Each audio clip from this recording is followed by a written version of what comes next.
Ito si Jeff Santiago, isang computer engineer dito sa Toronto.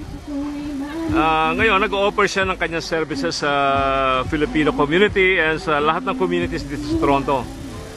Jeff, ano bang masasabi mo tungkol sa sa mga business mo at saka sa sarili mo? Ako si Jeff Santiago. Ako ay computer engineer at ako ay may isang business dito sa Toronto na tumutulong sa mga kababayan natin dito. So kung may mga problema kayo sa computer, may mga virus problema kayo, tawagin niyo lang ako. At ako ay handang tumulong sa inyo. Anong number mo ba?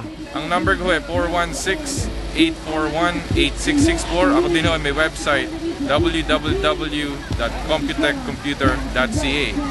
Pwede nyo akong i-email. May email ho ako, jeff@computechsolution.ca. So matagal ka na ba dito sa yung business mo? Ang business ko ay 8 years na ho ang aking business. Dito sa Toronto? Dito sa Toronto. Nagsiservisyo ako din sa mga Pilipino at sa mga ibang lahi dito.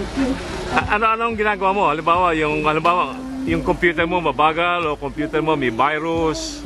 Ano yan? Mariresolve ang mga problema niya? Oo, kami ay nagre-resolve ng mga ganyang problema.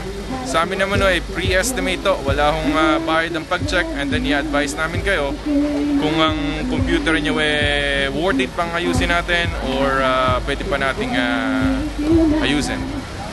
Saan ka nag-aral ng computer engineering? Dito na ako nag-aral sa Toronto at graduate ako dyan sa Seneca. Matagal ka na rin dito sa Toronto? 20 years na ako dito sa Toronto. Dito na ako mag-business.